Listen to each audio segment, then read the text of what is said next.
आप सभी लोगों का हमारे YouTube चैनल पे स्वागत है। जैसा कि हमने अपने YouTube चैनल का नाम बदल दिया है। जो हमारा पुराना नाम था वो था हमारे चैनल का जो पुराना नाम था वो ये था आर्थ एकेडमी। लेकिन अब इस नाम को चेंज करके हमारा जो न्यू नाम है वो ये है लेट्स ऑन। ये कर दिया गया। ये पुराना चैनल का नाम था, अब उसको जगह ये अब ये शो करेगा क्योंकि बदल दिया गया है ना। तो आज हम शुरू करने वाले हैं। अब हम अपने टॉपिक पे आते हैं। जो हमारी टॉपिक थी वो क्लास 10th की मैथ। बोर्ड के एग्जाम आ गए हैं नज़दीक, तो अब हम फटाफट क्विक रिवीजन करेंगे, पूरे क्वेश्चन एनसीईआरटी के सॉल्व करेंगे। क्योंकि एनसीईआरटी में यही एक फ़ायदा है, जो हमारी गवर्नमेंट ने, जो उत्तर प्रदेश की गवर्नमेंट जो है, जो एनसीईआरटी लागू की है। एनसीईआरटी में यही होता है कि जो आपके बुक में, एनसीईआरटी की बुक में क्वेश्चन है, हूबहू यही क्वेश्चन आपके एग्जाम में पूछे जाएंगे। अगर उस चैप्टर से आपके क्वेश्चन पूछे जाते हैं तो जो आपके किताब में क्वेश्चन है वही क्वेश्चन आपके एग्जाम के पेपर में आएंगे। अलग से नहीं, सेम डाटा वही रहता है। एक भी शब्द और एक भी अंक बदलेगा नहीं, सेम टू सेम। तो अब इसको देखते हुए तो अब हम शुरू करेंगे। हमारा जो चल रहा था वो है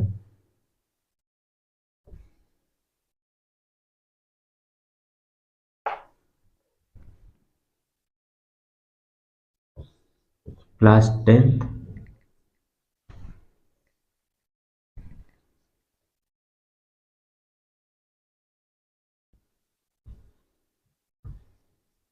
मैथ्स। इसमें हम लोग उस चैप्टर को पढ़ेंगे जो काफ़ी इंपॉर्टेंट है। इस चैप्टर का नाम होगा हमारा पृष्ठीय क्षेत्रफल और आयतन। चैप्टर नंबर हमारा होगा, जो चैप्टर है वो चैप्टर नंबर है 13। जो इसका नाम है वो है पृष्ठीय क्षेत्रफल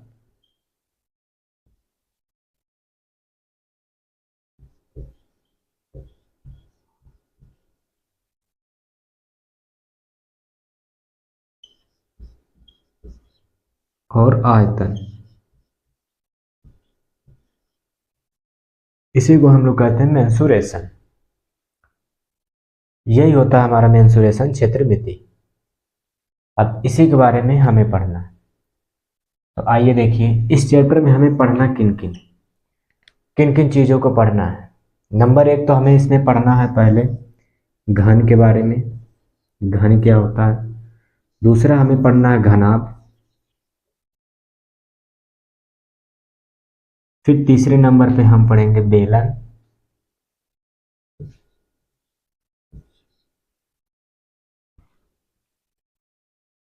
चौथे नंबर पे हमें पढ़ना है गोला।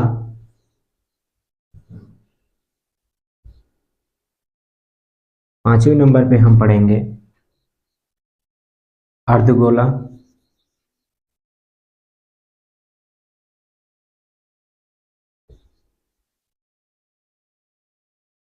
अर्धगोला और छठे नंबर पे हमें पढ़ना है शंकु। शंकु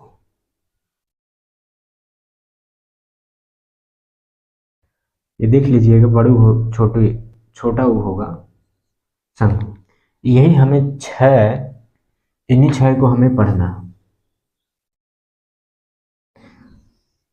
सबसे पहले तो हम देखेंगे कि समझेंगे कि घन क्या होता है, घनाभ क्या होता है, और बेलन क्या होता है, गोला क्या होता है, अर्धगोला क्या होता है, और शंकु क्या होता है। इन सबसे हमें जो पूछेगा मेन मेन वो हमसे, इसमें प्रश्न जो हमसे पूछा जाता है इसमें, या तो पूछा जाएगा वक्र पृष्ठ,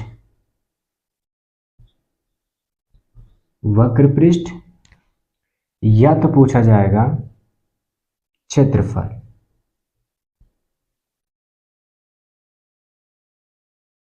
यही दो चीजें हमसे पूछी जाती है पूरे चैप्टर में। और एक तीसरी आती है संपूर्ण पृष्ठ, संपूर्ण वक्र पृष्ठ। 3 चीजें हमसे पूछी जाती है एग्जाम में यहां से। तो आइए हम लोग समझेंगे कि घन क्या होता है, घनाभ क्या। घन, घनाभ, बेलन, गोला, अर्धगोला और शंकु, इन सब के बारे में हम समझेंगे धीरे धीरे। उससे पहले जो लोग नए जुड़ रहे हैं वो चैनल को सब्सक्राइब कर लें, और जो पुराने लोग हैं वो वीडियो को लाइक कर दें और शेयर कर दें।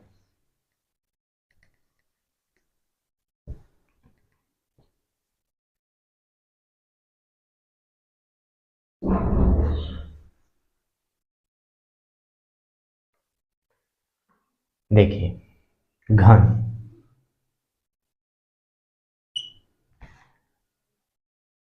घन में क्या होती है, घन में इसमें देखिए कि छह फलक होंगे आपके। 6 फलक कहने का मतलब, अब हम चित्र बना देते हैं, सेम बराबर होंगे।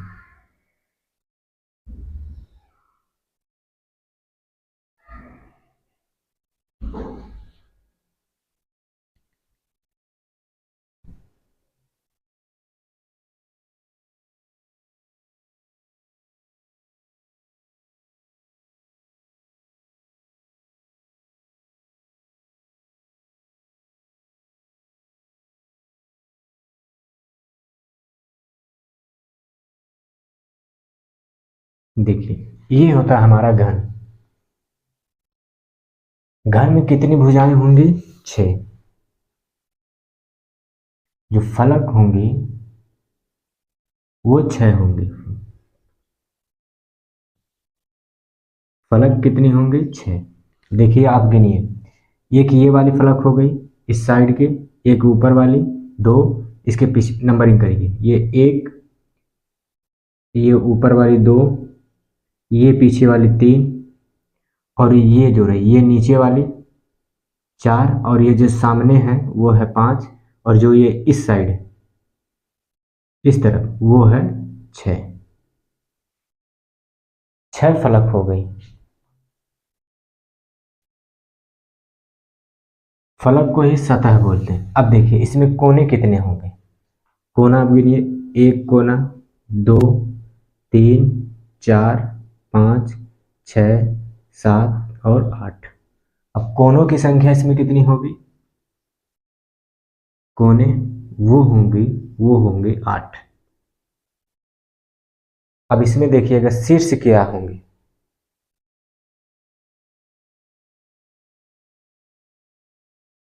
शीर्ष या कोने ये तो हो गए। अब आती है बात किसकी? किनारे। अब आप लोग किनारा देखेंगे कितने होंगे। इसमें किनारे 12 होंगे।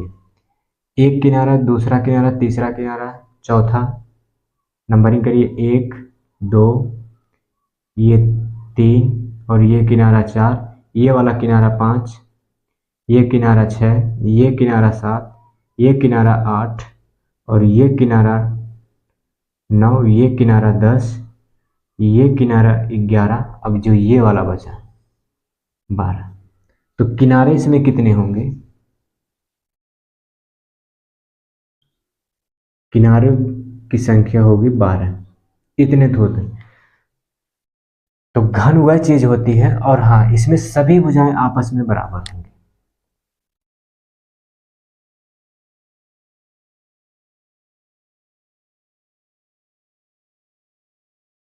सभी भुजा आपस में बराबर होती हैं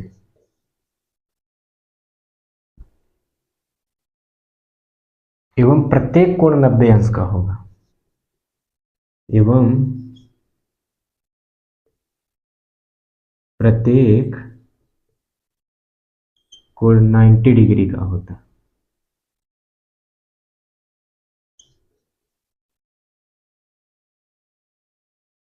यही होता है घन। तो उम्मीद करते हैं आप लोगों को समझ आएगा। फिर एक बार रिवीजन कर लीजिए। घन में कितनी फलक? 6। कितने कोने? 8। कितने किनारे? 12। विकर्ण की संख्या पूछी जाएगी तो 4 होंगे। देखिए एक विकर्ण यहाँ से यहाँ आएगा, दूसरा विकर्ण यहाँ से यहाँ जाएगा, और तीसरा विकर्ण यहाँ से यहाँ, चौथा विकर्ण यहाँ से यहाँ, 4 विकर्ण होंगे। फिर से आप देखिए, भुजाएं की संख्या पूछेगा तो 6, फलक या भुजा या सतह यह पूछेगा तो 6, कोना पूछ दिया तो 8, किनारा पूछेगा तो 12 बताएंगे। और घनाभ के बारे में घनाभ की परिभाषा ही देंगे कि घनाभ की सारी भुजाएं आपस में बराबर होती हैं और प्रत्येक कोण 90 अंश का होता है। कोई भी भुजा अगर दूसरी भुजा से टच होती हो तो 90 डिग्री पर ही टच होगी। ये होती है, ये आकृति हो गई हमारी घन की। अब जो ये बनेगा घन में, घनाभ की देखिए ये होगा, ये हमने बनाया क्या, आयत। अब आयत में ही ये हो कर देंगे, थोड़ा सा आगे किए, जितनी भुजा होगी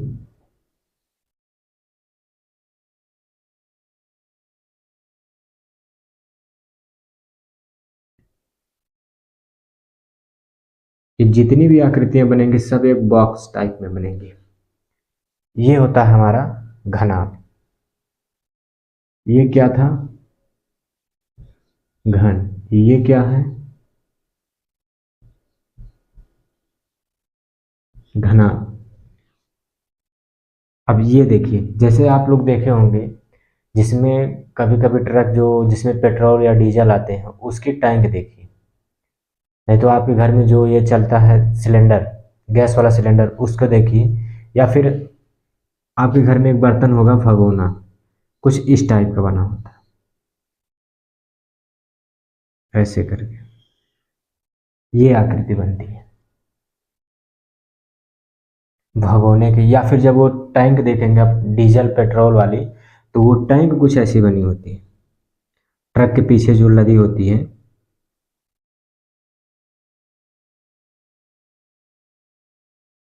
कुछ ऐसी।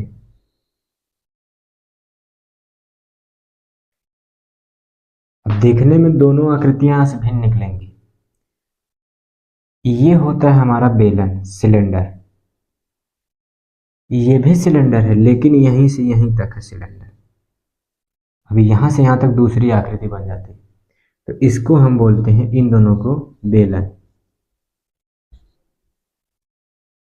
बेलन जब समझिएगा बस ऐसे बनेगा, ये हमारा है बेलन। अगर ऐसी आकृति दिख गई तो वो है बेलन। बेलन का पेपर में जैसे बेलन बोले तो आप ये आकृति याद रखिएगा, ऐसे कि ऐसे ही बनेगा बेलन। और घनाभ बोले तो ये आकृति बनेगी, घन बोले तो ये आकृति। ये हो गया बेलन। अब आता है गोला। गोला और वृत्त, इन दोनों में काफ़ी सारी कन्फ्यूजन रहती है। कुछ लोग वृत्त को ही गोला बोलते हैं, नहीं, गोला अलग चीज़ होता है, वृत्त अलग चीज़ है। जैसे आप लोगों ने थाली देखी होगी, प्लेट देखी होगी, तो वो वृत्ताकार होती है। जैसे साइकिल की जो रिंग होती है वो वृत्ताकार होती है। लेकिन अब जिस गेंद से आप लोग खेलते हैं, क्रिकेट खेलें या टेनिस खेलें या फुटबॉल खेलें, वॉलीबॉल वाली, जो वो गेंद होती है वो गोले गोले के आकार में होती है, यानी ऐसे।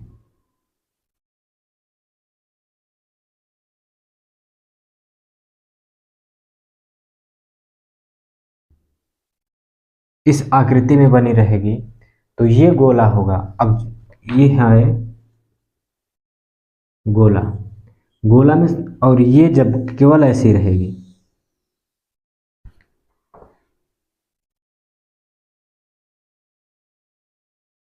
केवल अगर ऐसी बन गई, ये होता है वृत्त। वृत्त और गोले में मेन डिफरेंस क्या होता है, जो इसका जो सेंटर होगा ये धरातल पे होगा, किसी समतल पे होगा। जो इसका ये केंद्र होगा, केंद्र वो कहाँ होगा, हमेशा समतल पे। और लेकिन आप जब क्रिकेट वाली गेंद देखेंगे, वॉलीबॉल वाली गेंद देखेंगे, टेनिस वाली जो गेंद देखेंगे, उसका जब आप केंद्र खोजेंगे तो वो हमेशा अंतरिक्ष में रहेगा। यानी वो कभी यहाँ पे बनेगा ही नहीं, केंद्र यहाँ पे नहीं बनेगा, वो गोले के अंदर ही बनता, लेकिन वो समतल पे नहीं होता। तो यहाँ पे जो होगा, जो इसका जो केंद्र होगा, केंद्र, ये हमेशा अंतरिक्ष में रहता है। कहने का मतलब इसका केंद्र धरातल पे नहीं होता, समतल पर नहीं होता।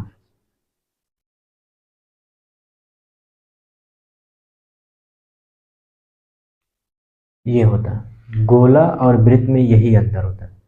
आपके जो खाने के जो प्लेट है वो वृत्ताकार है, आपके साइकिल की जो रिंग है वो वृत्ताकार है, आपकी फोर व्हीलर जैसे कार ट्रक बस उसकी जो रिंग है वो वृत्ताकार के रूप में है। लेकिन जब आप क्रिकेट की बॉल देखते हैं वो गोले के रूप में है।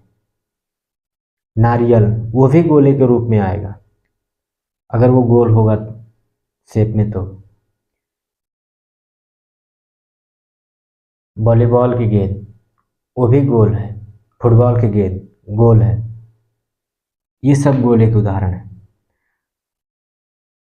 अब एक आकृति और बचती है, वो है शंकु। अब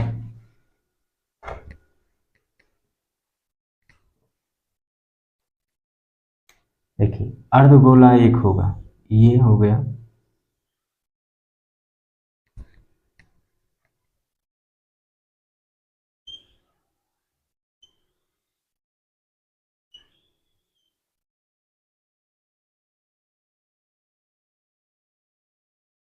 ये अर्धगोला होता है। अर्धगोले में मतलब ये खाली होगा अंदर। लेकिन जब अब आप अर्धवृत्त बनाते हैं तो ये आपका अर्धवृत्त होता है।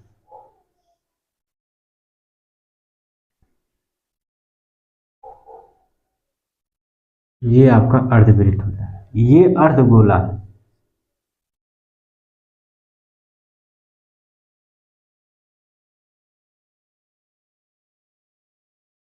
ये है अर्धवृत्त। अंतर देख लीजिए, इसका जो सेंटर होगा वो यहाँ पे होगा, लेकिन इसका सेंटर इसके बीच में होगा, पर धरातल पे नहीं होगा। इसका भी सेंटर धरातल पे नहीं होगा, अंतरिक्ष में होता है। अब एक आकृति आती है जिससे हमसे पूछा जाता है, वो पूछा जाता है शंकु आकार। जैसे आप लोग आइसक्रीम देखे होंगे, वो आकृति ये बनेगी इस टाइप से।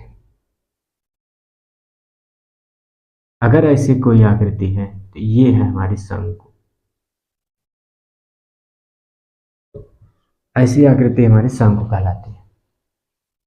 अब देखिए घन में क्या है, घन में सभी भुजाएं आपस में बराबर होंगी। इसमें कितने 8 कोने होते हैं, 12 किनारे होते हैं, 6 सतह होती हैं। सतह कह लीजिए या फलक कह लीजिए, सेम वही कंडीशन इसमें आएगी घनाभ में।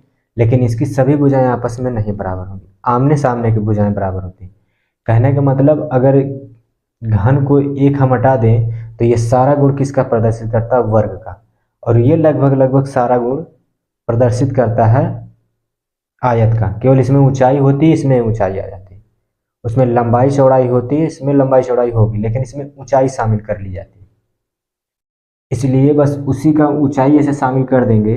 आप किसी भी आयत में ऊंचाई शामिल किए तो वो सीधा घनाभ बनेगी। किसी वर्ग में ऊंचाई शामिल किए तो वो सीधा घन बनेगी। इसमें भी कितने 8 कोने होंगे, 6 सतह होगी, 12 किनारे होंगे। लेकिन इस बेलन में देख लीजिए, बेलन को बनाने के लिए मुख्य क्या होता है कि आप कोई एक प्लेट ले लीजिए वृत्ताकार, आप उसमें एक ऊंचाई डाल दीजिए, बस हो गया बेलन, और कुछ नहीं होता।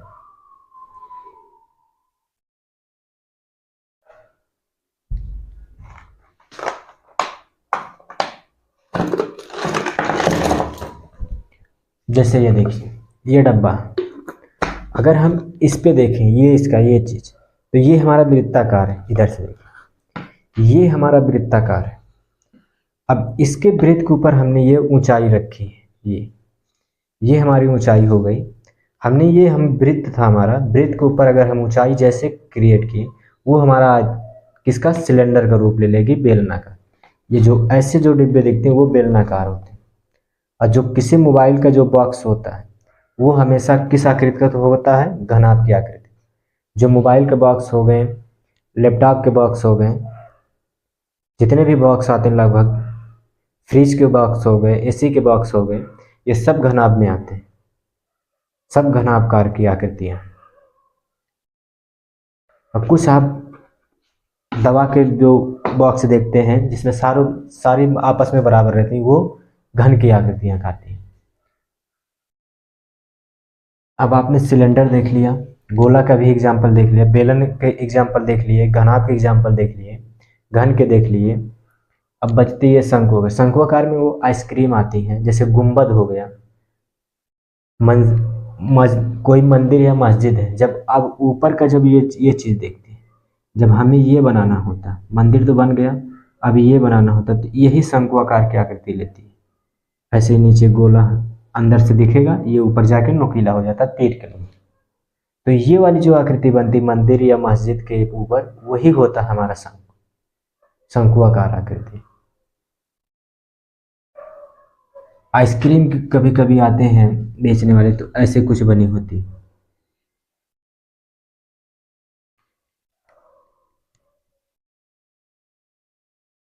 इस टाइप में, इसमें भर के लोग देते हैं। ये ऐसे रहती ऊपर खाली, इसमें भरी जाती। यही आकृति होती हमारे शंकु। अगर वो आइसक्रीम का जो कवर नहीं बना होता, जिसमें आइसक्रीम भरी जाती है, तो आज हमें ये नहीं पढ़ना पड़ता शंकु। अगर ये मंदिर मस्जिद के जो गुंबदें जो बनती हैं, अगर वो नहीं बनी होती, तो इसको नहीं पढ़ना पड़ता। और हमेशा याद रखिएगा, ये 3D और 3D आकृतियां होती हैं, इसमें बीच में जो होते, जो अंदर वो खाली जगह होती है, उसी को आयतन हम बोलते हैं। उसमें कुछ ना कोई चीज़ भरा जाता है। अब इसमें जैसे ये बन गया है, तो इसमें ये भरा जाएगा। पानी भर दीजिए, दूध भर दीजिए, कोई भी चीज़ भरा जाएगा। ये बॉक्स बना, इसमें भी कोई चीज़ रखी जाएगी। ये जो होता है ट्रक का, जिसमें डीजल पेट्रोल आते हैं, उसमें भर के, टैंक जो होती है उसमें भर के आते हैं।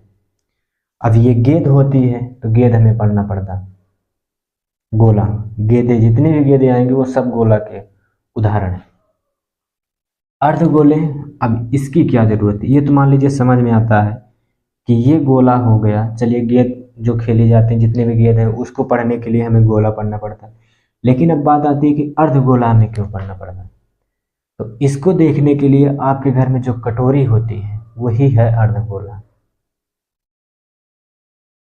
अगर आपके घर में कटोरी होगी, तो वही अर्धगोला है।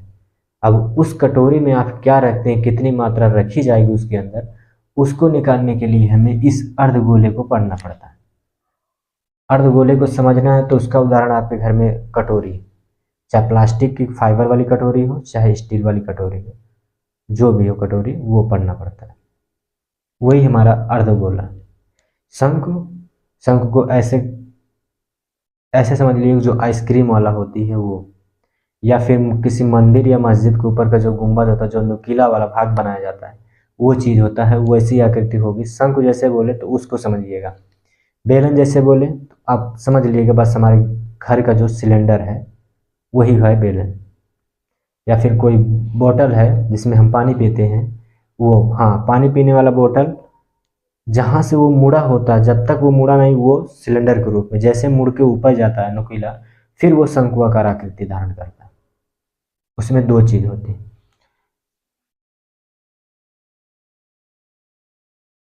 जो पानी का बोतल होता है, कुछ ऐसे बनता है। ये हो गया, ये नीचे का, और ये यहाँ से आएगा, यहाँ से आएगा, फिर ये ऐसे चला जाता है। ये चीज, ये हमारा पानी का बोतल होता है। अगर हम यहाँ से यहाँ तक का देखें, तो ये एक हमें सिलेंडर मिलता है, पानी इसी में भरा जाता है। जो ये जो स्पेस होता है जिसमें भरा जाता है, ये वाला स्पेस, ये वाला स्पेस, ये वाला स्पेस, इसके जो अंदर का स्पेस है, इसके अंदर का स्पेस, और जो इस गेंद के अंदर का जो खाली जगह होता है, वो जो इसके अंदर का स्पेस है, इसी को हम आयतन बोलते हैं। जो खाली जगह है वही हमारी आयतन कहलाती है। और हमसे एग्जाम में यही पूछता है, आयतन। आयतन का मतलब इसमें हम कितने अधिकतम कितना सामान रख सकते हैं, वही होता है कि इसके अंदर हम कितना रख सकते हैं मैक्सिमम, वही हमारा आयतन कहलाता है। अब ये बोतल होता है, चाहे स्प्राइट का ले लीजिए, ड्यू का ले लीजिए, थम्स अप का ले लीजिए, पेप्सी का ले लीजिए। तो अब 1 लीटर की पेप्सी आती है, तो उसके अंदर कितना होता है, 1 लीटर आपको पेप्सी मिलती है, लेकिन जगह उससे ज़्यादा एक्स्ट्रा होती है। तो वो पूरी पेप्सी यहाँ तक भरी नहीं होती, यहीं तक रहती है।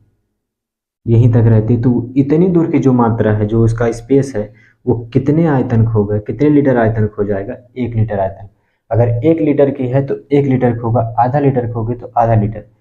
यहीं तक की मात्रा नापी जाती है, ये नहीं मापा जाती क्योंकि ये खाली स्पेस होता है। अब जब कभी गांव में देखते हैं कि दूध वाले जो पौवा बनाए रहते हैं ऐसे कुछ, मतलब जो ये पौवा रहता है उसमें 250 ml आता है, 250 ml दूध आएगा, इससे ज़्यादा नहीं आएगा। तो इसके अंदर जो कैपेसिटी है, जो धारण जितना रखने की जो क्षमता है, वही आयतन होता है।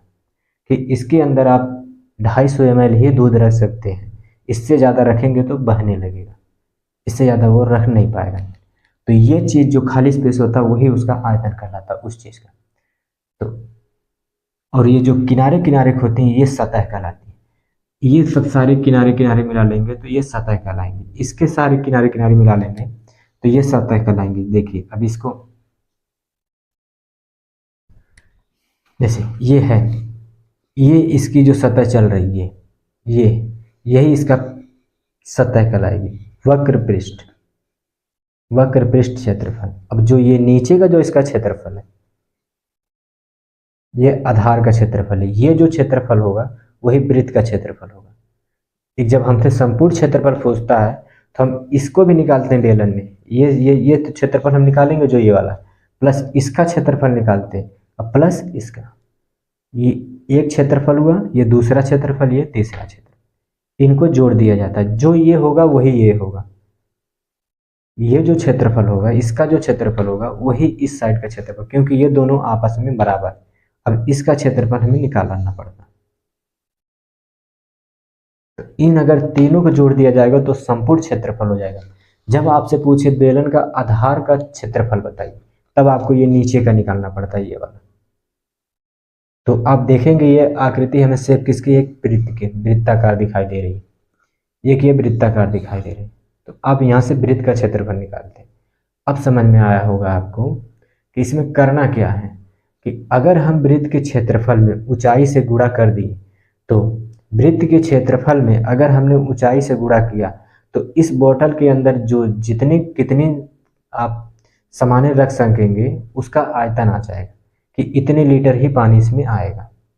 अगर इसका क्षेत्रफल क्या है, ये क्षेत्रफल आ गया 5 सेंटीमीटर, मान लीजिए इसका जो क्षेत्रफल आ गया 5 सेंटीमीटर आ गया, और इसकी ऊंचाई हमने रख दिया 10, तब कितना हो जाएगा, इसका इसमें गुणा हो जाएगा, तो 5 गुणे 10 यानी 50 सेंटीमीटर इसका आयतन हो जाएगा। यानी अगर इसमें 1 ml 1 सेंटीमीटर बराबर है तो आप 50 ml रख सकते हैं।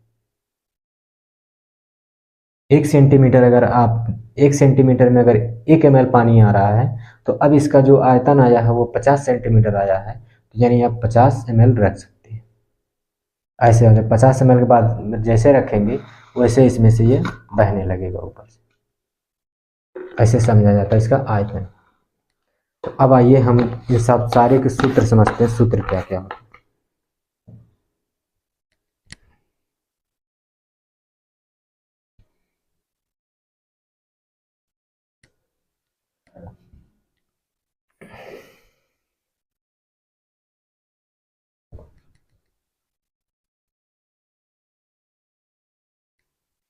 आज की जो क्लास की जो वीडियो लंबी होगी, क्योंकि आज हमें ये तो समझ में आ गया, आज सभी सूत्र भी कंप्लीट करना है।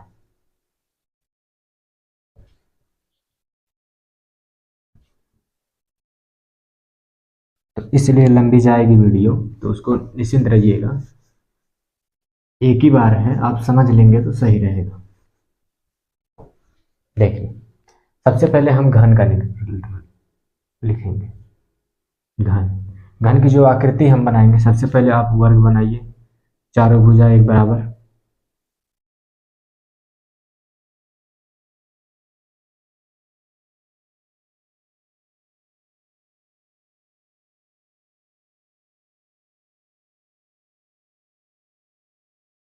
ये हो गया, ये हो गया हमारा घन।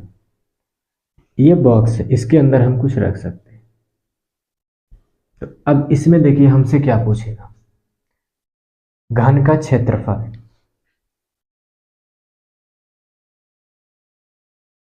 घन के अगर आधार का क्षेत्रफल पूछेगा, ये देखिए ये हमारा घन हो गया, हम डायरेक्ट लिख रहे हैं।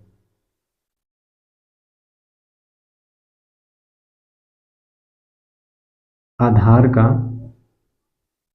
क्षेत्रफल बराबर हमें क्या होगा, जो वर्ग का क्षेत्रफल होता है, यानी ये जो नीचे वाला होता है इस चीज का, अगर ये 5 है तो ये भी 5, ये भी 5, ये भी 5। अब बताइए वर्ग का क्षेत्रफल क्या होता है, सारी जब भुजाएं बराबर हो गई, सारे कोण बराबर हो गए, तो ये हो गया वर्ग। वर्ग का क्षेत्रफल क्या होता है,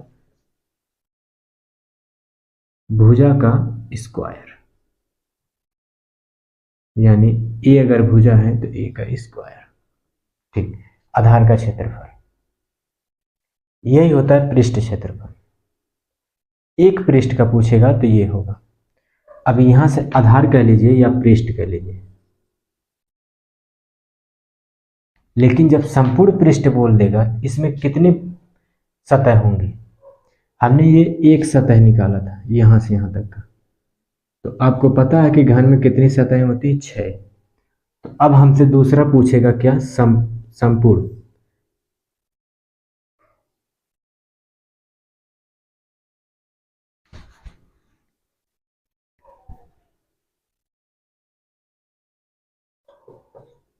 संपूर्ण पृष्ठ का क्षेत्रफल, तो घन में कितनी सतह, 6। 6 गुणे एक सतह का क्षेत्रफल क्या होता है, भुजा का स्क्वायर, यानी ए का स्क्वायर। ये हो गया। अब इस पे पूछता है आयतन, तीसरे जो टॉपिक हमसे पूछेगा आयतन की, कोई कितनी समान की मात्रा इसमें रखी जा सकती है। तो अब आप देख लीजिए, ये था हमारा वर्ग, इसमें ये हो गई इसकी लंबाई, ये हो गई इसकी चौड़ाई। इसमें हमने क्या एक चीज इंटर किया है, इसकी केवल ऊंचाई, हमने केवल इसकी ऊंचाई इंटर किया इसमें, तो ये बन गया।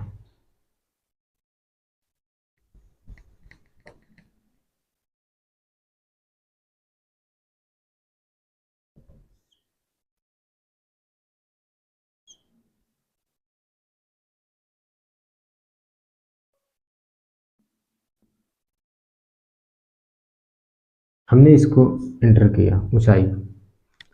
तो अगर हम अब देखिए, ये था हमारा वर्ग, वर्ग के क्षेत्रफल में अगर एक बार ऊंचाई से गुणा कर दिया जाए तो वही हमारा आता है आयतन। तो वर्ग का क्षेत्रफल क्या होता है, भुजा का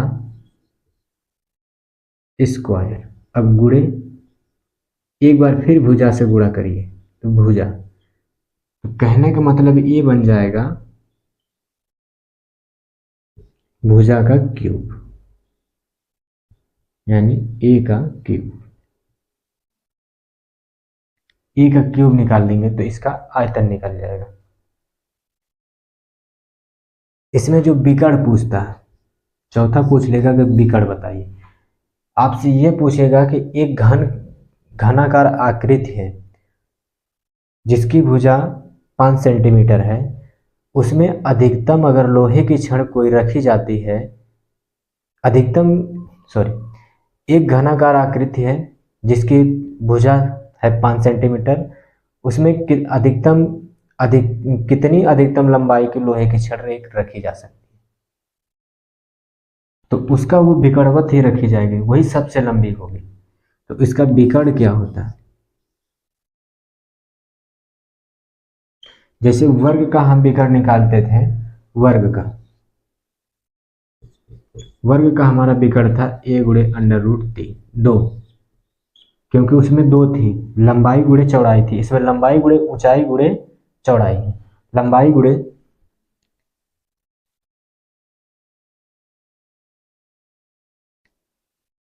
वर्ग था ये हमारा। अगर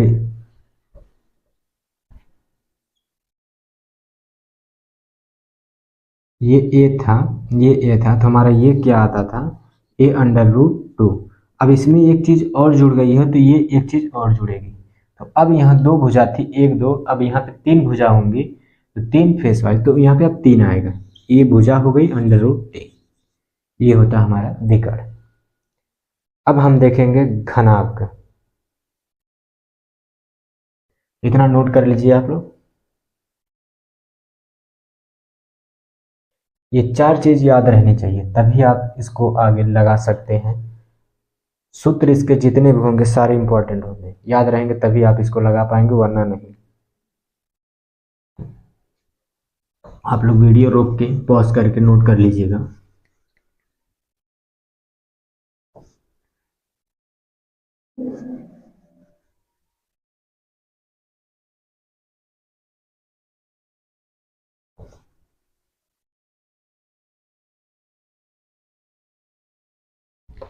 अब हम देखेंगे घनाभ।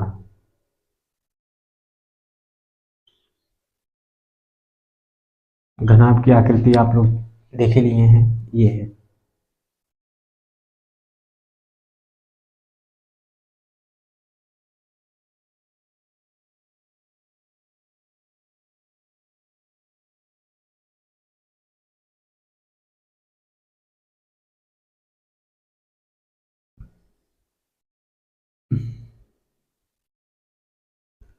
ये आकृति हमारी घनाभ होती है, जैसे कि ये डब्बा है,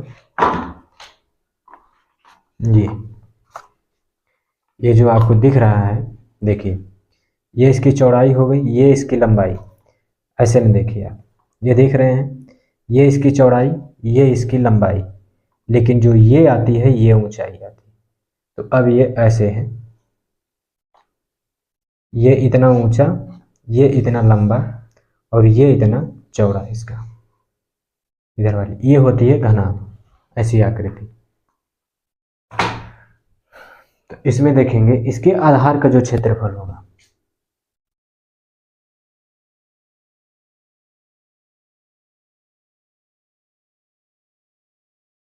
आधार का क्षेत्रफल क्या होगा, आधार क्या होगा इसका, आयत होगा, तो आयत का क्षेत्रफल लंबाई गुणे चौड़ाई, इसी को हम बोलते हैं L/B।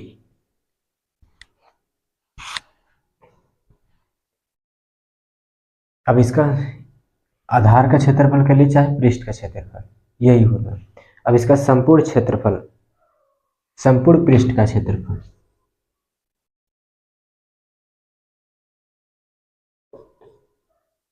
संपूर्ण पृष्ठ का क्षेत्रफल। अब इसमें क्या होगा, जो आधार का क्षेत्रफल होता है, आधार का परिमाप निकलेगी ना, हाँ ये भी परिमाप पूछ रहा, तो आधार का परिमाप क्या होता है, सॉरी आधार का नहीं, आयत का परिमाप, आयत का परिमाप, परिमाप होता है 2 गुणे लंबाई प्लस चौड़ाई। अब इसमें देखिए क्या हो जाएगा, इसका होगा 2 इंटू लंबाई गुणे चौड़ाई प्लस चौड़ाई गुणे ऊंचाई प्लस ऊंचाई गुणे लंबाई। अगर इसको हम इस तरह लिखते हैं, 2 गुणे लंबाई को L से कर दें और चौड़ाई को B से कर दें, तो L/B, तो यहाँ चौड़ाई क्या हो जाएगी B, ऊंचाई H हो जाएगी, तो H प्लस फिर H/L, ये होती है, ये होता है इसका संपूर्ण पृष्ठ का क्षेत्रफल। ये जितने आएंगे सब कितने आएंगे, सेंटीमीटर स्क्वायर, यहाँ पे भी रख लीजिए, सेंटीमीटर स्क्वायर या मीटर स्क्वायर या सेंटीमीटर स्क्वायर जो भी होगा। अगर ये लंबाई सेंटीमीटर में दिया रहेगा तो सेंटीमीटर में आएगा, लंबाई मीटर में होगी तो मीटर में आएगी, किलोमीटर में होगी तो किलोमीटर आएगा। अब इसका ये हो गया। अब यहाँ से आता है इसका आयतन। अब इसका जो तीसरे नंबर पे आएगा वो आएगा आयतन, आयतन। अब इसमें क्या होगा, आयत का आयत का क्षेत्रफल बताइए, आयत का जो क्षेत्रफल होता है वो होता है L इंटू बी, यानी लंबाई गुणे चौड़ाई। अगर इसमें हम ऊंचाई का गुणा कर देंगे तो वही हो जाएगा हमारा घना। तो ये होगा इसका L into B into H, height इसका ये होता है। अब चौथे नंबर पे आता है विकर्ण। सेम इसका चलेगा। आयत का विकर्ण क्या होता है? अगर ये हमने आयत बना लिया, ये रहा, तो ये हो गया है, ये हो गया एच बी, ये हो गया बी, ये हो गया एल। तो ये निकालना होता तो हमारा क्या निकलता है? ये चीज, ये निकालना होगा तो ये आएगा, जो विकर्ण होता है इसका क्या होगा? अंडर रूट एल का स्क्वायर प्लस बी का स्क्वायर, ये होता है। लेकिन यहाँ पे ऊंचाई भी है, तो यहाँ पे ऊंचाई भी आएगी, तो इसका जो विकर्ण होगा तो वो होगा under root L square plus B square plus H square. Height का भी वर्ग होगा, ये होता है इतना।